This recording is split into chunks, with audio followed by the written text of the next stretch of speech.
Hello and welcome to the Power Pod. As always, I'm your host, Matthew Cohen, and today I have the pleasure of welcoming back onto the show Ruthie Blum. Now, Ruthie, you are a former advisor to the office of Israeli Prime Minister Benjamin Netanyahu. You host, or rather co-host, Israel Undiplomatic podcast, and you're a senior contributor at JNS for any of those who might not be familiar. But yeah, Ruthie, it's great to see you. Thanks so much for coming back onto the show. How are you doing? Well, thank you for having me, Matthew. I'm doing well. It depends on the day you ask me, because 2 days ago Right. I was doing fine.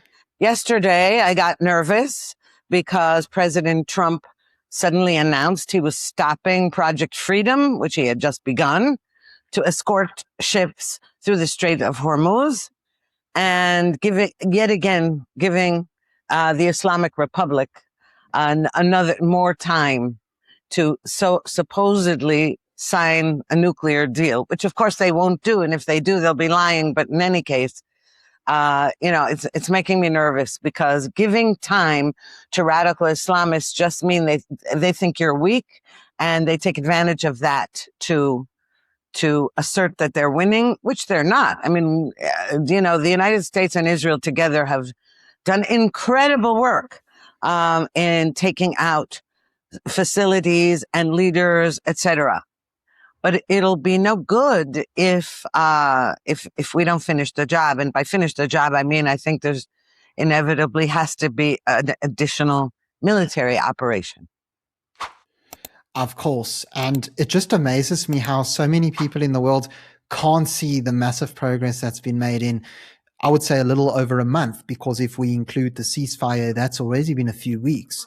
So yeah, that's really important. But aside from that sort of lie that gets spewed by a lot of foreign media, there's another lie, or let's just call it an inaccuracy, that I think you could shed a lot of light on for us. So we've recently seen how in South Africa, where I am, as well as quite a few other countries, people have this belief that somehow Iran has the upper hand. And something else that I noticed specifically in South Africa is how the ANC government seems to be quite proud of themselves, because what they've basically done is they've said, we've got this relationship with Iran. We're standing with them against the US. And when everything kicked off, we know Iran blocked the Strait of Hormuz. And then Iran all of a sudden said, well, because South Africa, or the ANC rather, are our allies, well, we'll allow those vessels carrying oil and other products to go through if they're South Africa bound. And then a few days ago, the Minister of Mining in South Africa met with the Iranian ambassador, and he just said, no, they're having quite a few different discussions, and they're even going to perhaps sign a petrochemical agreement. So what I'd actually like to know from you, Ruthie, is, do you think that these government officials are as smart as they are, that somehow they've been able to circumvent everything? Or are they perhaps missing out on the big picture here? Well, if you're talking about South African officials, it's not a question of smart, okay? It's a question of being on the wrong side, all right? Smart or not smart, that's irrelevant. They're on the wrong side. And when you're on the wrong side, you join forces with the bad actors of the world, and that's what they're doing. And partly it's because they figure, this is often true of people on the wrong side and countries on the wrong side, etc. They often think that they're being more clever by half, because not only are they on the wrong side of history, let's say, against Israel, against the United States, and in support of the Islamist regime in Tehran, but they figure you sidle up to the bad guys and then you're protected. You know, it's like crime syndicate with protection threats. You figure, I'm going to side with those guys and then they'll leave me alone. And you know something? It's a lot like leftist Jews who think that anti-Semites won't target them because they side with those guys. And they're wrong. And we saw that. We know they're wrong. We saw that in the Holocaust, but we even saw it on October 7th, 2023. Doesn't matter if you're siding with the bad guys they will kill you anyway. It's like the story of the scorpion and the frog.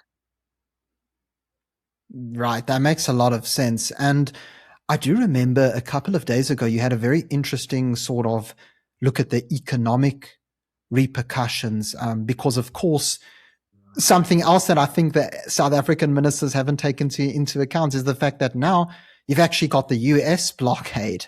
And so Iran, from seemingly being in this massive position of power, they're actually the ones being dictated to by the US.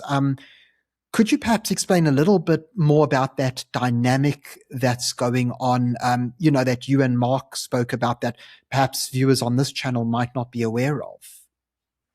Okay, well, it was a brilliant, brilliant move by President Trump because, you see, first of all, the Islamic Republic, and by the way, I want to keep calling it that and not Iran, because there's this tendency to say, the Iranians are doing this and the Iranians are doing that. But in fact, the Iranian people need to be separated from their regime, which they hate. So I say the Islamic Republic, it was a brilliant move on President Trump's part, right? Because the Islamic Republic has no dibs on international waters. The Strait of Hormuz does not belong to Tehran and the mullahs. And they are basically pirates who took this over and were holding the world's economy hostage. And President Trump, by saying, oh, really, you're closing this strait? I'm going to close the strait to you and all your ports. And then you will be strangled economically. And that is what's happening, by the way. And what's also interesting is that, as Trump pointed out several times, the United States doesn't need the Strait of Hormuz. The United States has enough oil and supplies of its own. It does, and he said it's really astounding. So many other countries desperately rely on traffic through the Strait of Hormuz. And where are they? Why aren't they doing anything? Why does the United States have to step in? But not only does the United States step in to help, but it gets attacked by a lot of those countries, including in Europe, rather than thanked for it, you see. So now one of the next move that President Trump made, and he said it's called Project Freedom, was to say, okay, now we have a dire problem, which is that there are many boats stuck between, they can't go through the strait and they can't go back because of all of this. And sailors, as from reports I'm hearing, some of these sailors are ill or perhaps dying, and there's not enough food. They're running out of food on these ships. So Trump said Project Freedom is the United States Navy will escort those ones to release them from the grip and let them go through and escort them so that Iran doesn't shoot them down and all that, sink them. That seemed to be also a brilliant idea. But then yesterday morning, he woke up. And by the way, I'd just like to point out here, 2 days ago, President Trump in the Oval Office, and then Secretary of Defense or War, as however you call it, Pete Hegseth, along with Kane, along with whom they call Raisin Kane, the two of them gave a press conference. And then Secretary of State Marco Rubio filled in for the White House press secretary, Caroline Levitt, because she had a baby and she's on maternity leave, short maternity leave. And so Rubio stepped in and he gave a brilliant press conference and he answered questions without any problem. He was fantastic. As I said, they were all fantastic. It was all very tough talk, and stressing President Trump prefers a deal, but if they won't give up their enriched uranium and give up their nuclear ambitions, there's no deal. Okay. And then a few hours later, suddenly on Truth Social, Trump posted this thing. Okay, we're going to postpone. We're going to stop Project Freedom temporarily and give the Islamic Republic another chance, because the Pakistani mediators conveyed to him that the regime in Tehran was willing to negotiate or give up its nukes. It wasn't really clear because after that, in the Iranian press, the mullahs denied it. The Revolutionary Guards denied it. It's very hard to know who's telling the truth. But what we do know Right. is that giving them any time is an encouragement to Islamists. Of course. And I think that's so relevant because we've seen it throughout history. And it just amazes me how, I wouldn't say so much the US under Trump, but I'd say specifically the Europeans, and we'll call them the sort of pacifist liberal societies. Yes. We've seen this throughout history and they just don't learn their lesson. But something really interesting that you said, Ruthie, if I can just backtrack a little, is how the United States and Israel and other allies, they don't actually rely on the Strait of Hormuz for these shipments. And I just want to point something out for the South African audience, which is that South Africa pays Qatar around, or rather, excuse me, Qatari LNG exports to South Africa are around $9 billion in total. And so while you have all of, the US allies and Israel less affected, again, we just see how the ANC just seems to continuously commit economic suicide on behalf of all South Africans, most of whom don't even want them around anymore. They lost their majority in the election, yet here we are. But just to bring it back to the conversation at hand, you mentioned something very interesting about Rubio's press conference and then, of course, the Saudi backtracking. When you take a look at Project Freedom and you take a look even at, for example, how the UAE was struck by drones and missiles, and that sort of, puts the ceasefire in jeopardy. What do you make of these developments? Do you believe that the current plan that Trump seems to have, so this sort of strangling of the Iranian regime, if I can call them that, that's going to continue? Or are we perhaps returning to war as we saw before? Well, they're not mutually exclusive because, thank God, President Trump said the blockade is still in effect. It's very crucial to strangle the regime, especially if the Iranian people are going to be able to take to the streets. Also, President Trump said, he said in an interview, we're hoping they're getting guns. The people, he was a little vague. He said he had heard that guns, they're going to be supplied guns. Because listen, it is true. You can't just take a lot of innocent people who are unarmed to the streets. And as we saw in January, to be gunned down by the Besiege and the IRGC. So, it's a little unfair to expect them to do that, though they have done it and they've been very brave, as they were a couple of times in the past. But, it's not a solution to go running out to the street and be gunned down. And not only that, but executed and then gunned down after the wounded are in the hospital. It's very cruel and horrific, okay? Not to mention rapes and all of that. It's hard to expect them to do that without help. Now, the help is you strangle the regime. Unfortunately, when you strangle the regime economically, you're also strangling the people, though the regime doesn't care about its people. So the regime would hoard its own money. It doesn't care if the people starve, and have no bread and can't afford anything. But anyway, Yes. The point is this. It's excellent to starve the regime. That does help topple it, but it's not sufficient, as we see. We thought it would be.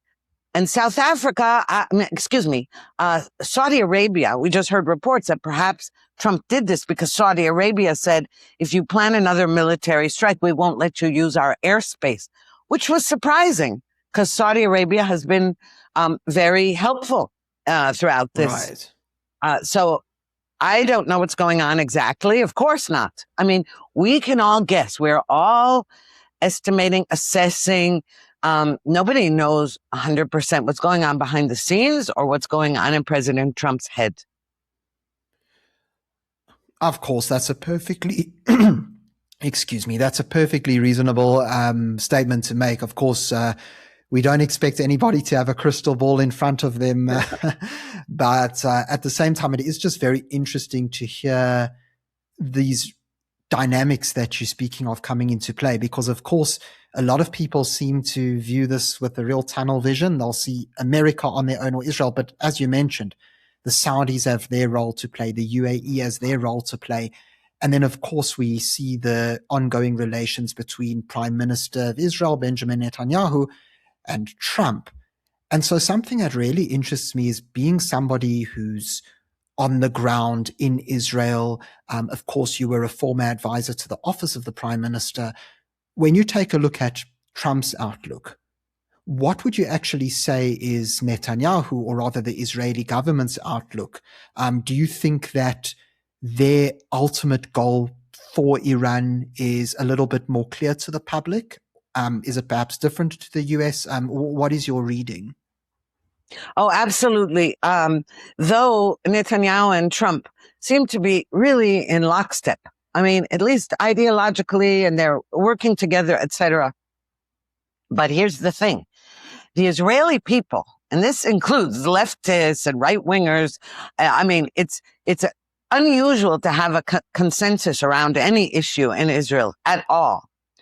But Sure. the one thing that everybody agrees on is that regime has to be toppled. That is not President Trump's goal, though he does understand that it's a little hard whether you have nukes or not. I mean, the regime, for example, if you have nuclear power for peaceful purposes and there's a friendly regime in power, you don't have to worry about it, okay? Right. It's precisely because of the evil nature of the regime that it's so crucial to rid them of nukes and prevent them from ever getting nukes. That's first of all. But Israelis understand that. Now, also, don't forget, we Israelis are on the front lines of all these wars. The United States, you can't expect them to feel the same way, Americans, because they're not being bombarded by missiles and rockets and drones. And even though the Islamists say death to America and death to Israel, it's Israel, it's Israelis. We're the ones who keep running to bomb shelters, not Americans.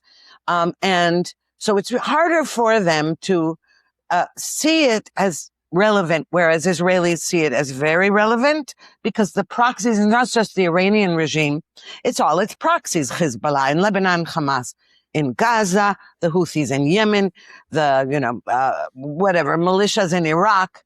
So Israel feels that. In Israel, the internal fight is not whether that's necessary. The internal fight is between those who think the current government is a failure and not doing what it's supposed to do, or not doing enough, or doing too much, or whatever, and the others who say we could do it better. But it's not an argument over whether it's necessary to defeat the terrorists. Right, that makes a lot of sense. So it's more just an internal, again, political discussion, and I'm sure it's become even more relevant with the elections coming up, and I'd certainly love to touch on that in a moment. But before we do, you mentioned something that I think gets overlooked so often in the media, Ruthie, which is the fact that Iran and Hezbollah and Hamas and PMF in Iraq and so on, they don't operate individually in silos. I mean, this is all part of what the Iranians call the axis of resistance. It's really the axis of terror, but ultimately these all come from the same head of the snake. And we see how, of course, while the Iran war has continued, we've also got the current ceasefire at the time of recording with Lebanon, specifically between Israel and Hezbollah, who we know have violated the ceasefire on numerous occasions, but again, the ceasefire as a whole seems to hold. And then, of course, beyond that, we've seen how in recent times Israel's had to take certain actions in Gaza as well. And so my question in all of this is, when it comes to handling these separate wars, such as Lebanon, such as Gaza, do you believe it important for Israel to sort of divide and rather focus on each front separately? Or is it more a situation where if you take out the head of the snake in Iran, the others crumble as well? Well, obviously, the head of the snake is the most important part, but but Israel cannot, in the meantime, it does have to fight on all these other fronts and has been. First it was Hamas and everything. Now, I think that the Oxford English Dictionary is going to have to change the definition of ceasefire. Because since the so-called ceasefire is so-called holding between Israel and Lebanon, whatever, there's the Lebanese government and there's Hezbollah, which of course has infiltrated the government and has infiltrated the army and is, but never mind, there's talks between the Lebanese government and Israeli officials in Washington. But the fire has never ceased. Okay. Hezbollah continues to launch rockets and drones, at least at northern Israel. So what we call the ceasefire is they haven't hit Tel Aviv, let's say the center of Israel. They're hitting only the northern Israel. That's one thing. The other thing is that Israel has been eliminating terrorists in Lebanon every day. And yesterday, finally, the one thing that Israel promised President Trump we wouldn't do in this so-called ceasefire is not hit any targets inside Beirut, the capital. And last night we did. Right. In the suburb of Dahia, we eliminated the commander of the Radwan forces. And anybody who doesn't know what that is the main terrorist army of Hezbollah that is the most dangerous. Some people have said that it makes Hamas and Hamas atrocities on October 7th look like child's play. So it's interesting, and I didn't hear so far that Trump reprimanded Israel for doing that. So when you say ceasefire and it's holding, depends what you mean by that. There's been nonstop fire, actually. Right. It's a very loose term. And we've seen this so often, especially even on the Gaza side. I mean, it's just not news anymore. You know, ceasefire has just become a loose term. Kind of like you said, they haven't hit Tel Aviv yet. So I guess there's a little bit of a blurred line there. But it's just very interesting to hear how all these interconnected parts come into play. Now, going back to what I was saying a little earlier, and you actually brought up a very interesting point, which is how in Israeli society, it's not so much an issue of people not agreeing whether this is a just war or not, but rather who's the best person to take the country forward and who has the best plan. And that brings us to the upcoming elections. So as far as I know, correct me if I'm wrong, but the election is supposed to be held no later than October this year. And we saw some pretty interesting developments in recent days because, of course, Bibi Netanyahu and Likud, you know, they're the biggest party at the moment, and the polls show them still as very much the biggest party. But now we've seen how the former Prime Minister, Naftali Bennett, he's teamed up with the head of the opposition, Yair Lapid, and they've basically merged to create this Beyachad, together party. So I'd actually like to know, Ruthie, in your view, what do you make of this party? Do you think it was a smart strategic move for them, or will it change anything? Okay, so first of all, what's interesting is that they're both former prime ministers because they already together, right before this current government that's going on 4 years of completing its term, they were the heads of the government. They had a rotation agreement and they were prime ministers, and it failed abysmally, and it flopped after a year or something like that. Yeah. So from their point of view, politically, if you're not talking about, ideologically, politically, it made sense for them to do this because Yair Lapid is the head of the opposition. And what that means is that he's the head of the second largest party in the Knesset, the Israeli parliament. The Likud is the largest party, and Yair Lapid's Yesh Atid party is the second largest. But Yair Lapid, despite that, in this upcoming election, according to polls and internal polls, might not have crossed the threshold. In other words, his party might have been out. Or if it did pass, it would just barely. You need 4 Knesset seats to be in the Knesset at all. So that would be a devastating blow. And meanwhile, Naftali Bennett, who's not in the Knesset at all, he has been going around in TV studios and all over the world, explaining, making Israel's case. And from his point of view, he owes something like 20 million shekels to the public coffers because of his failed electoral bids in the past. He had two parties that didn't pass the threshold, and he's in big debt. I mean, his party, he's in debt. And Yair Lapid can pay that debt.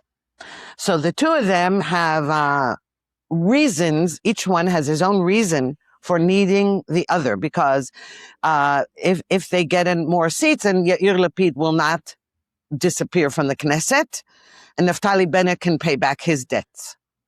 But here's the thing. That was a big news story. Oh boy, oh boy. And also because Naftali Bennett calls himself a right-winger, though he is not anymore. In any of his policy statements, there's nothing right-wing about it, really. And Yair Lapid is a leftist who calls himself a centrist, and it has no meaning, really. But here's the thing. In the meantime, other parties are forming. And we have Gadi Eisenkot, who is a former chief of staff of the army, and he joined the emergency cabinet after October 7th and then left it. And he's considered, clean as a whistle because he has no really bad past, or has no, political bad past. You could say he has a bad past because leading up to October 7th, anybody who was in the military or the government was sort of responsible for the misconception that Hamas was deterred. But leave that aside for a moment.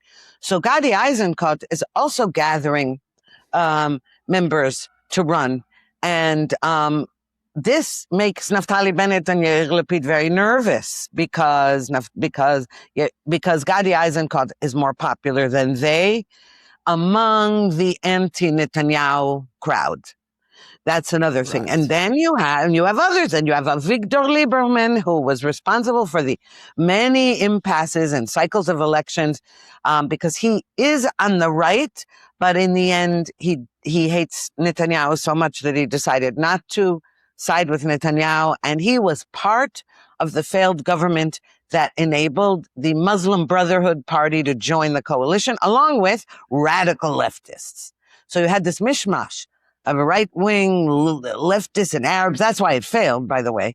Anyway, so it's Naftali Bennett may be, an old story in 2 months. See, that's really why we don't know. Time, right, Israel time, he might. So it was the big news story, but he may no longer be in a couple of months, is what I mean. Sure. No, that makes sense. And just for the South African viewers watching, just in case they get confused. So Ruthie was explaining how Naftali Bennett poses as right-wing, but he's not really. So for South African people who are not familiar, he's basically the equivalent of what you would see as Gates and McKenzie of the Patriotic Alliance, that he's this big right-winger, we're going to deport all the illegal foreigners, etc. But then he goes and works with the ANC and the communist EFF and all the far left. So ultimately, again, this isn't to say that Naftali Bennett's a bad person. I have no idea. It's just to say he's a flip-flopper. So I just thought I'd give that context for any of the other people who might not be familiar with Bennett's sort of a track record in this sense. But I think it's really interesting what you said there, Ruthie, because ultimately I think a lot of people were looking at the strategy saying, well, did Bennett and Lapid get together in order to sort of surpass Likud as the biggest party, put their votes together? Yet you've actually uncovered a different side of the story, which is, of course, the financial side for Bennett, and then actually just political survival for Lapid. But realistically speaking, to end off on this, do you think that Netanyahu has a very good chance of retaining his power, retaining the prime minister's office? Or do you think that these other kind of parties do pose a true threat? Well, listen, in a multi-party system, there's always a threat in the sense that votes are divided. In other words, you could have your camp be ideologically similar, but with, 10 parties forming and everything, it dilutes the brand. Okay. So in that sense, it's always a threat when elections come around. But I have to say that I think that, despite the anti-Netanyahu propaganda within inside Israel now I'm talking about, Sure. about how he's responsible for October 7th because he was the prime minister. And that's true. He was. And, you know, you're the head of the country and this disaster, this tragedy happens. Okay. But everybody else was also responsible. And the question is how he behaved after October 7th and since October 7th. And many people, including people who didn't used to support him, thought he's been handling it brilliantly. So you could see a surprise, though. You keep hearing these reports. He's sinking in the polls. He's finished. We've heard that many times before about Netanyahu. Yeah. This is the end of the Netanyahu era. Well, I wouldn't be, not so fast. Okay. We will see. Look, it's always possible. You know, not anything can happen in politics. But I wouldn't bury his chances just yet. Of course.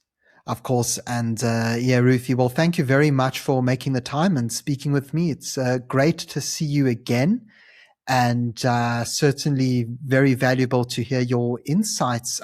Just for those who might not be familiar and want to hear a little bit more from you, where can people find you and follow your work? Okay, the website is jns.org. I have regular columns there, as do many other great writers. And not to say I'm a great writer, I meant there are other writers and they are great at jns.org. And I have a podcast, a weekly podcast called Israel Undiplomatic. That is with former ambassador to the UK, Mark Regev. We're co-hosts. And it's a weekly podcast that is on jns.org. And it's also on YouTube and Spotify and Apple Tunes, wherever you get your podcasts. We're there. Fantastic. Well, thank you to you, Ruthie. It's great. I appreciate your time. And to everybody watching, thanks for tuning in. If you enjoyed this discussion, please remember to follow Ruthie at the places she mentioned and subscribe to this channel for more content. Until next time, I'm Matthew Cohen, and this is the Power Pod.